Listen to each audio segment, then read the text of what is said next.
2020년 5월 8일 작은마을교회 말씀 묵상을 시작합니다. 우리도 함께 우리를 사용하소서, 우리 찬양 함께 하겠습니다.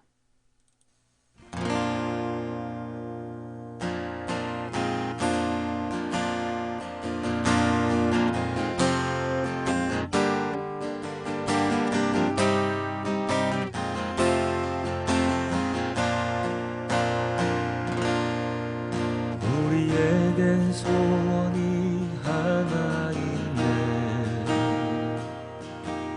주님 다시 오신 그날까지 우리 가슴에 새긴 주의 십자가 사랑, 나의 교회를 사랑케 하네. 주의 교회를 향한 우리 마음,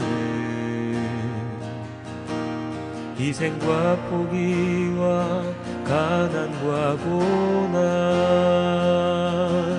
하물며 죽음조차 우릴 막을 수 없네. 우리 교회는 이 땅의 희망, 교회를 교회 되게, 예배를 예배 되게, 우릴 사용하소서. 진정한 부흥의 날 오늘 임하도록 우릴 사용하소서. 우리에겐 소원이 하나 있네. 주님 다시 오신 그날까지 우리 가슴에 새긴 주의 십자가 사랑, 나의 교회를 사랑케 하네. 주의 교회를 향한 우리 마음, 희생과 포기와 가난과 고난, 하물며 죽음조차 우릴 막을 수 없네. 우리 교회는 이 땅의 희망, 교회를 교회 되게, 예배를 예배 되게, 우릴 사용하소서. 진정한 부흥의 날 오늘 임하도록 우릴 사용하소서. 교회를 교회 되게, 예배를 예배 되게, 우릴 사용하소서. 진정한 부흥의 날 오늘 임하도록 우릴 사용하소서.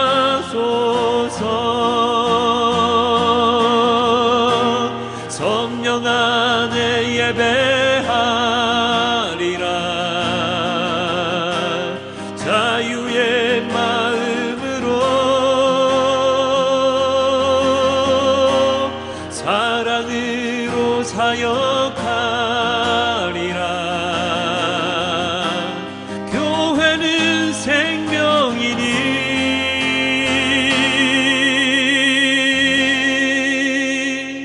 교회를 교회 되게, 예배를 예배 되게, 우릴 사용하소서. 진정한 부흥의 날 오늘 임하도록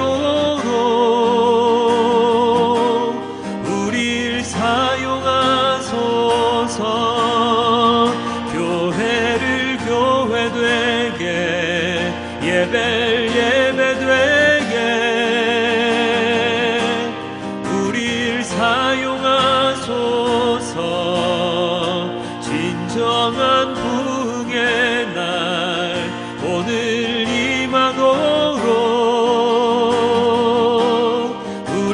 사용하소서.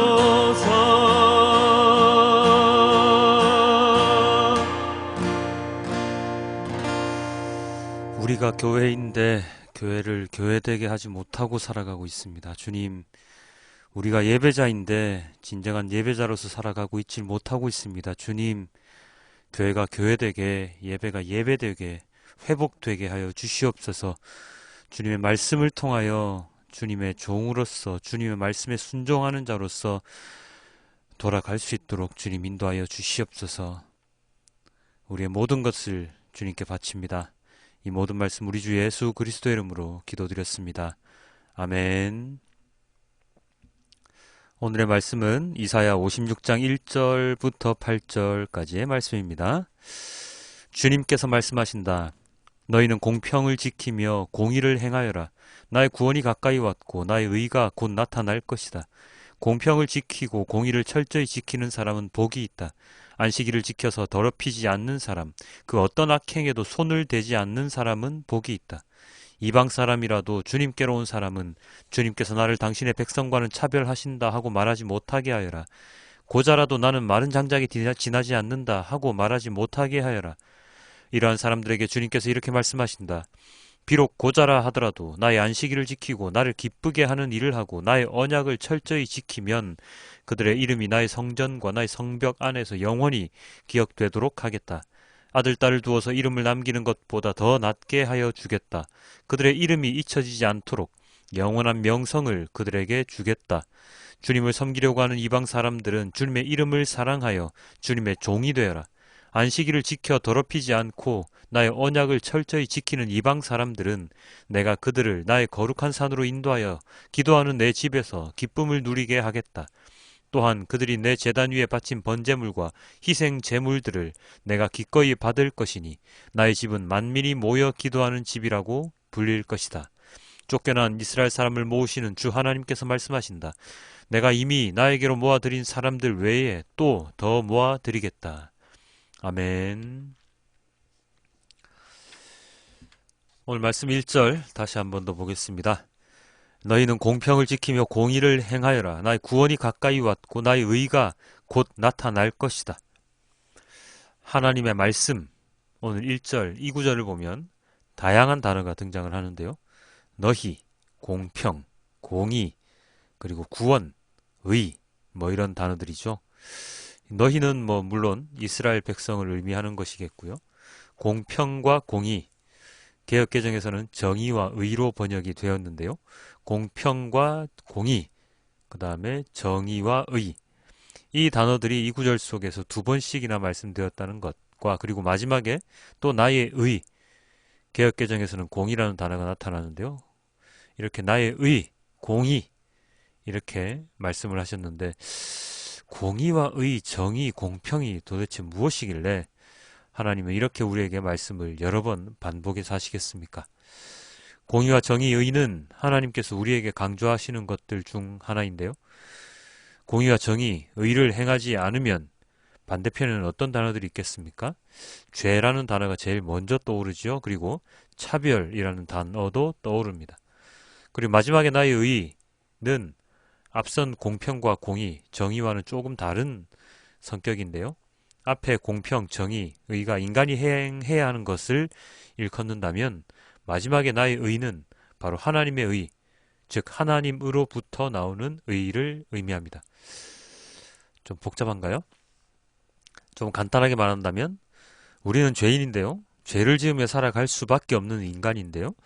이런 우리들이 하나님의 의, 하나님의 공의를 통해서 의로운 인간이 될 수 있다는 것을 의미합니다. 여전히 복잡한가요? 자, 인간이 죄를 지으면서 살아가는 것은 맞지만 우리 인간은 그와 더불어 공평과 정의를 행할 수 있는 인간이라는 뜻입니다. 또 헷갈린가요? 그럼 좀 더 쉽게 우리의 마음에 있는 선한 마음으로 우리의 삶을 살아가는 것, 즉 하나님의 사랑으로, 하나님의 베품으로, 하나님의 나눔으로, 하나님의 함께함으로 살아가는 것, 그것이 바로 공평과 정의의 인간이 행할 수 있는 것들이 됩니다. 예수님께서 선한 사마리아 비유를 들었던 그 이유가 무엇이겠습니까? 예수님께서 남들이 말하는 죄인들과 함께 식사하시고 죄인 취급을 받던 삭개오를 부르신 이유는 또 무엇이겠습니까? 예수님께서 이 땅에 오신 이유가 무엇이겠습니까? 그것은 바로 우리 인간의 마음에 싹터서 좀먹고 있는 죄라는 것을 모두 없애버릴 수 있는, 없애버리게끔 만드시기 위함이지 않겠습니까? 우리 인간들은 죄인이지만 마음의 선함으로 인해서 하나님의 마음을 나누며 살아갈 수 있는 자들입니다. 그것은 하나님을 알든지 모르든지 상관없이 인간에게 내재되어 있는, 왜? 하나님의 피조물이기 때문에 다 가지고 있는 기본적인 마음인 것이죠. 그것을 발현하느냐 못하느냐, 어디에 더 중심을 가지고 살아가느냐에 따라서 우리 인간은 죄인에게서 벗어날 수도 있고 아니면 죄인의 신분으로 죽을 수도 있는 것입니다. 하나님의 부르심을 받아 예배의 장소에 나아간다고 했을 때 만약 우리에게 정의를 행할 마음, 공평을 실현할 의지가 없다면 어쩌면 하나님의 부르심을 깨닫지 못할 수도 있습니다. 악으로 가득 찬, 죄로 가득 찬 마음을 버리지 못하고 비우지 못하고 그 마음 그대로 목숨이 다하는 날까지 살아간다면 그는 결국 구원받지 못한 자로서의 삶을 마감하게 될 것입니다. 오늘 1절에서 공평을 지키라, 정의를, 공의를 행하라 라고 말씀하신 이유가 무엇이었겠습니까? 바로 구원이 임박했기 때문이라고 말씀을 하셨지요. 그리고 곧 하나님의 의가 나타날 것이기 때문이라고 말씀을 하셨지요. 하나님의 의가 나타나고 구원이 실현되면 어떤 일이 벌어질까요? 죄악으로 가득 찬 인간 세상이 종말을 맞을 것이고 정의를, 공의를 행하지 못한 자들, 하나님의 마음을 갖지 못한 자들은 그대로 죽음을 맞이할 것이라는, 구원의 길에 들어서지 못할 것이라는 것을 오늘의 이 1절을 통해서 알 수가 있습니다. 이 구원의 길은 선민인 이스라엘 백성들만 갈 수 있는 길이 아닙니다. 오늘 본문을 통해서 이방인들도 하나님께서는 불러 모으신다고 하셨고 일명 고자라 일컬어지는, 이 고자라는 단어는 이스라엘 율법상 하나님께 드리는 제사에도 참여하지 못하는 자들을 의미하는데요. 그러한 사람들까지도 하나님의 제사에 참여하지도 못했던, 정말로 하나님을 알 수도 없었던 그런 자들까지도 하나님을, 언약을 지키고 하나님을 끝까지 바라보면 부르시겠다고 하십니다. 그 기준이 하나님의 언약을 지키는 자, 주님을 섬기려고 하는 자, 바로 그러한 자들이지요. 그러한 자들은 이스라엘 백성이건 아니건 다 받아주시겠다고 하셨습니다. 반대로 하면 1절과 마찬가지로 하나님을 섬기지 않고 언약을 지키지 않는 자는 선민이든지 아니든지 다 구원을 받을 자격조차 없다는 뜻이 되겠지요. 하나님을 따라 살아가는 자들, 하나님의 언약을 기억하는 자들, 하나님의 의의 실현을 바라는 자들은 오늘날 그리스도인들이라 일컬어질 건데요. 여기서 중요한 것은 그리스도인인 우리들은 과연 하나님의 의가 실현되기를 바라고 있는가 하는 점입니다. 달리 말하면 1절의 말씀처럼 우리는 공평을 지키고 있는가, 지키려고 하고 있는가, 공의를 행하고 있는가, 행하려고 하고 있는가 하는 것이지요. 교회만 왔다 갔다 한다고 해서, 말씀을 그냥 듣는다고 해서 거기서 그치는 삶이라면 우리는 공평을 지키는, 공의를 행하는 자라고 말할 수가 없겠지요. 말씀을 들었으면 행해야 합니다.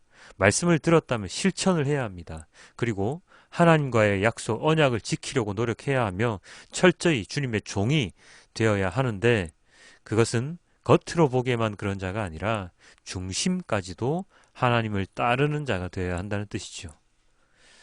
오늘 말씀 7절입니다. 나의 집은 만민이 모여 기도하는 집이라고 불릴 것이다. 나의 집, 여기서 나의 집은 어디입니까? 오늘날로 치면 교회죠. 어떤 교회죠? 솔로몬의 성전 같은 그런 교회입니까? 아니요. 솔로몬의 성전은 예수님께서 돌 위에 돌 하나도 남지 않고 무너지리라 말씀하신 것처럼, 예수님께서 십자가에서 돌아가실 때 성전 휘장이 찢어진 것처럼 다 무너졌습니다. 그럼 어떤 집이 이 구절의 집입니까? 그것은 바로 예수님께서 세우신 그 반석 위의 교회, 즉 우리의 몸된 교회, 우리들 자신입니다. 우리들 자신이 교회이며 우리들이 성전이며, 그리고 하나님을 진정으로 믿는 자들은 언제나 기도하는 자, 만민이 모여 기도하는 그런 교회가 될 것이라는 뜻입니다. 너와 내가 모여 예배를 드리고 그러한 우리들이 모여 또 예배를 드리고 하나님을 기억하고 순종하고 공평을 지키고 정의를 행하는 바로 그러한 모든 자, 그러한 모든 곳이 바로 교회가 된다는 뜻이죠. 함께 말씀을 묵상하시는 여러분, 우리가 지켜야 하는 교회는 제도권의 교회가 아닙니다. 바로 우리들 자신입니다. 죄와 유혹에서 벗어나지 못하고 하나님의 말씀을 귀담아 듣지 못하며 하나님과의 약속은 헌신짝 내팽개치듯 버려버리는 우리들이 회복이 되어서 주님께서 세워주신 성전, 교회로서의 역할을 제대로 해야 하는 것입니다. 우리가 공평과 정의를 실현하는 것은 우리가 교회이기 때문에 가능한 것입니다. 죄인인 우리들이 회개하고 주님의 뜻을 따를 때 진정 우리들은 하나님의 구원의 길로 나아가는 자격을 얻을 수 있는 것이죠. 하나님의 부르심은 모든 사람들에게 주어지지만 그 부르심을 듣고 따를 수 있는 자는 많지 않습니다. 부디 우리들은 교회를 회복하여 우리가 찬양대가 되고 우리가 기도처가 되고 우리가 말씀이 되어 세상을 향해 빛과 소금으로서의 역할을 선포하는 자, 행하는 자가 되기를 소망해 봅니다. 우리는 기도하는 자입니다. 우리는 예배하는 자입니다. 우리는 찬양하는 자입니다. 우리가 성전이고 우리가 교회임을 잊지 말고 주일마다 나가는 교회뿐만 아니라 평소에 우리가 일하는 곳에서도 언제나 교회가 세워지고 있음을, 교회가 선포되고 있음을, 나를 통해서 주님의 말씀이 선포되고 행해지고 있음을 자각하고 살아가는 우리가 되기를 소망합니다. 그럴 때 썬데이 크리스찬이 아닌 주일에만 교회를 왔다 갔다 하는 사람이 아닌 정말로 주님께서 말씀하시는 그리스도인, 교회가 될 수 있을 것입니다. 진정한 그리스도인은 움직이는 교회로서의 역할을 충실히 행하는 자라는 것을 오늘 하루 꼭 기억하는 하루가 되길 소망합니다. 오늘의 말씀을 메시지 성경으로 함께 보고 맺도록 하겠습니다. 너희는 바르게 살아라. 구원이 코앞에 다가왔으니 옳은 일을 행하되 바르게 하여라. 이제 세상을 바로잡는 나의 일이 펼쳐질 것이기 때문이다. 얼마나 복된가 이 일에 뛰어드는 자들, 이 일을 환영하고 안식일을 지켜 그날을 더럽히지 않으며 늘 자신을 살펴 어떤 악도 저지르지 않는 사람들, 하나님을 따르기로 한 이방인들이 나는 하나님의 2등 백성일 뿐 진짜 백성은 아니다 라고 말하는 일이 없게 하여라. 몸이 불편한 자들이 나는 폐물일 뿐 진짜 백성은 못 된다고 생각하는 일이 없게 하여라. 하나님께서 이렇게 말씀하시기 때문이다. 몸에 장애가 있지만 내 안식일을 지키고 내가 기뻐하는 일을 행하며 나의 언약을 굳게 붙드는 자들은 내가 내 집과 내 성읍에서 높은 자리를 차지하게 할 것이다. 아들과 딸보다도 더 높은 자리에 앉게 할 것이다. 취소되지 않는 영원한 영예를 수여할 것이다. 나를 따르기로 한 이방인들, 나를 위해 일하고 내 이름을 사랑하여 나의 종이 되고자 하는 자들, 안식일을 지켜 그날을 더럽히지 않으며 나의 언약을 굳게 붙드는 자들은 누구든지 내가 나의 거룩한 산으로 데려가 내 기도의 집에서 기쁨을 선사할 것이다. 그들도 나의 백성 유다 사람들과 똑같이 나의 제단에 번제와 희생 제물을 바치며 마음껏 예배하게 되리라. 그렇다. 나를 예배하는 집은 만민을 위한 기도의 집으로 알려질 것이다. 이스라엘 유랑민을 모아들이시는 주 하나님의 포고다. 내가 다른 사람들도 모아들여 이미 모아들인 자들과 함께 있게 할 것이다. 아멘. 주님은 공평하신 하나님이시죠. 공의를 행하시는 하나님이시죠. 마찬가지로 우리들 또한 공평을 지키고 정의를 행하는 자로 살아가기를 원합니다. 건물교회가 아닌 우리 자신, 이 교회를 지킬 수 있도록 도와주시고 이 교회가 세상에 온전하게 세워질 수 있도록 이끌어 주시고 이 교회가 정말로 기도하는 기도처가 될 수 있도록 주님 가꾸어 주십시오. 나의 집은 만민이 모여 기도하는 집이다 말씀하셨던 이 말씀을 마음속에 새기고 저 멀리 있는 십자가, 저 멀리 있는 교회 건물을 바라보는 게 아니라 내 마음에 있는 십자가, 내 마음에 있는 성전, 그리고 내가 행하는 모든 공의와 정의, 공평을 기억하며 그것이 주님께서 바라시는 그리스도인의 참 모습이라는 것을 깨닫게 하여 주십시오. 주일만 교회 다니면서 나는 그리스도인입니다 라고 고백하는 자가 아닌 언제나 어디서나 주님의 말씀을 묵상하며 주님의 말씀을 행하는 자, 사람들에게 주님의 말씀을 전할 수 있는 자, 그러한 자가 될 수 있도록 주님 인도하여 주시옵소서. 교회 프로그램이 아니라 하나님의 말씀으로 성장하는 자가 될 수 있도록 도와주시옵소서. 주님, 내가 바로 교회고, 내가 바로 성전임을, 내가 바로 찬양대이고, 내가 바로 기도자임을, 내가 바로 예배자임을 언제나 잊지 않고 죄와 그리고 유혹을 뿌리칠 수 있는 용감한 자가 될 수 있도록 또한 인도하여 주시옵소서. 이 모든 말씀 우리 주 예수 그리스도 이름으로 기도드렸습니다. 아멘.